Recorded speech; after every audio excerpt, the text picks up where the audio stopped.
Comment créer une EURL en 2025? Dans ce guide complet, je vais te donner toutes les étapes pour monter ta société facilement, mais aussi les avantages et inconvénients de cette structure. Et si tu cherches une solution pour créer ta EURL sans exploser ton budget, reste bien jusqu'à la fin. Je vais te montrer comment le faire à moindre coût.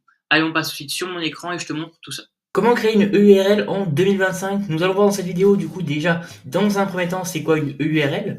Dans un second temps nous verrons les avantages et les inconvénients de cette structure juridique. Ensuite nous verrons comment créer une EURL, les grandes étapes.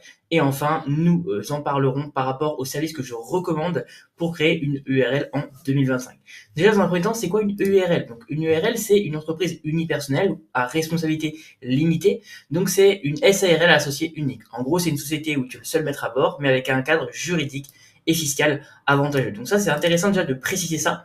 Et après, j'ai fait un petit comparatif par rapport au statut de micro-entreprise. L'ERL, donc par rapport au statut de micro-entreprise, te permet d'avoir une vraie structure d'entreprise avec une comptabilité plus encadrée, un plafond de chiffre d'affaires illimité et une meilleure protection de ton patrimoine personnel. Donc à ce niveau-là, c'est quand même plus intéressant l'ERL en comparatif à la micro-entreprise. Voilà déjà une définition simple et en comparatif avec le statut de micro-entreprise pour voir un petit peu c'est quoi une ERL.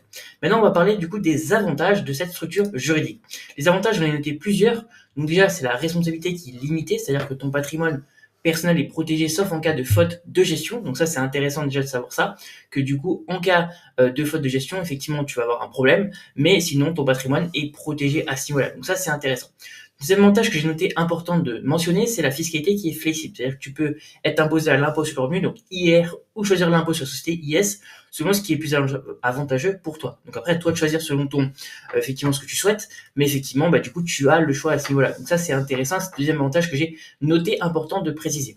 Troisième avantage, c'est la crédibilité et le professionnalisme. C'est-à-dire qu'une URL est souvent mieux perçue par les clients et partenaires qu'un statut anciennement auto-entrepreneur, aujourd'hui micro-entreprise. En fait, aujourd'hui, si tu vas du coup parler de tes projets à tes clients, bah effectivement, à ce niveau-là, tu vas être quand même beaucoup plus du coup crédible et professionnel par rapport au statut de la l'URL, par rapport au statut de micro-entreprise. Quatrième avantage que j'ai noté important de préciser, c'est l'eau. Tu as aucun plafond de chiffre d'affaires. C'est-à-dire que contrairement à la micro-entreprise où tu peux, bah, du coup, tu es plafonné, là, tu peux faire autant de chiffres que tu veux sans être limité. Donc ça, c'est quand même intéressant à savoir. Cinquième avantage que j'ai noté, c'est la facilité d'évolution. Bah, si un jour tu veux accueillir un associé, tu peux facilement transformer ton URL en SARL. Donc vraiment, ça c'est assez facile à savoir, mais en tout cas, c'était important de le préciser. En tout cas, voilà les 5 principaux avantages que j'ai notés à propos de l'EURL. Maintenant, on va parler des inconvénients et ils sont plusieurs. Le premier inconvénient, c'est que tu as moins de simplicité qu'une micro-entreprise. La création et la gestion d'une URL nécessitent plus de formalités et d'administratif. Effectivement, tu le sais, quand on passe en société, c'est quand même un petit peu plus contraignant au niveau administratif. Mais après, voilà, moi aujourd'hui, j'ai travaillé et aujourd'hui, je recommande un service du coup pour se détacher de l'administratif. Donc, je t'en parlerai en fin de vidéo, mais ça peut être totalement utile à ce niveau-là. Deuxième inconvénient, c'est tout simplement, tu as des obligations comptables qui sont plus lourdes qu'un statut de micro-entreprise. Contrairement à la micro-entreprise, tu dois tenir une comptabilité plus rigoureuse. Donc, bilan, compte de résultats, dépôt des comptes, ça va être quand même un petit peu plus contraignant au niveau de l'URL, mais effectivement, c'est une obligation comptable. Donc, effectivement, tu as l'obligation de gérer ton administratif un petit peu plus de manière sérieuse. Troisième inconvénient, c'est la fiscalité des dividendes qui est moins avantageuse à ce niveau-là. Donc ça, c'est intéressant. Et à ce niveau-là, du coup, l'URL est plus intéressant pour ton revenu que pour les dividendes. Donc, par exemple, si tu choisis un autre statut, ça peut être plus intéressant pour toi, un autre statut, si tu souhaites des dividendes. Mais là, du coup, le URL, c'est plus intéressant pour le revenu. Donc ça, c'est intéressant à le savoir. Et au niveau de la fiscalité des dividendes, c'est moins avantageux si tu choisis l'option, du coup, du statut juridique de l'URL. Donc ça, c'est les inconvénients, pour moi, les principaux à noter à ce niveau-là. Comment créer une URL? Donc, les grandes étapes. Donc, première étape, déjà, dans un premier temps, tu dois choisir le nom de ton entreprise. Donc, c'est-à-dire vérifier la disponibilité du nom sur les NPI, donc l'Institut national de la propriété intellectuelle. Deuxième grande étape, c'est-à-dire que tu dois rédiger les statuts de l'URL. À ce niveau-là, du coup, donc c'est le document, en fait, tout simplement, qui définit les règles de fonctionnement de ton entreprise. Troisième étape, tu dois tout simplement déterminer le capital social.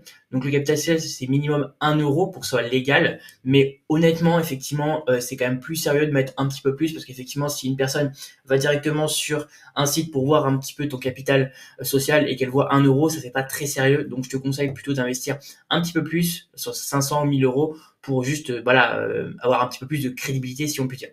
Quatrième étape, c'est ouvrir un compte bancaire professionnel. Donc tout simplement, c'est obligatoire pour déposer le capital social. Donc ça, c'est une étape qui est primordiale. Cinquième grande étape, c'est-à-dire publier une annonce légale. Donc à ce niveau-là, du coup, tu dois annoncer la création de ton URL dans un journal d'annonce légal. Donc ça, c'est la cinquième grande étape. Sixième grande étape, compléter et déposer le dossier d'immatriculation. Donc documents à fournir, donc les statuts de l'URL, l'attestation de dépôt de capital, l'attestation de parution de l'annonce légale et une déclaration de non-condamnation du gérant. Donc ça, c'est tous les documents à fournir pour déposer ton dossier d'immatriculation. Avant-dernière grande étape, obtenir l'immatriculation et le cabis. Et après, donc, validation du dossier, ton entreprise obtient son numéro SIRET et son extrait cabis. C'est le document officiel qui prouve l'existence légale de ton entreprise aux yeux de l'administration fiscale française. Et enfin, dernière grande étape, du coup, c'est déclarer ton activité aux impôts et à l'URSSAF tout simplement. Donc, choisir ton régime fiscal, impôt sur le revenu IR ou impôt sur les sociétés, et déclarer ton activité auprès de l'URSSAF pour le paiement des cotisations sociales. Voilà, j'ai noté un petit peu toutes les grandes, tout simplement les grandes lignes pour que tu puisses tout simplement comprendre un petit peu comment ça se passe au niveau de l'URL tout simplement. Donc ça, c'est vraiment les grandes étapes. Donc maintenant qu'on a vu tout simplement donc c'est quoi une URL, les avantages, les inconvénients, comment créer une URL, maintenant on va voir le service que je recommande tout simplement pour créer une URL en 2025. Donc si tu souhaites créer ton URL en gagnant du temps sur l'administratif en 2025, je te conseille de passer par le service de Legal Place, on en a déjà parlé, c'est un service que je recommande à 100%, un service avec un très bon rapport qualité-prix. Aujourd'hui, ce qu'il faut savoir, c'est qu'en France, une entreprise sur 10 passe par le service de Legal Place pour créer sa micro-entreprise ou son entreprise de manière générale, parce que tout simplement, c'est vraiment un service de très bonne qualité, de très bonne facture, qui permet justement de se libérer de l'administratif et de gagner énormément de temps.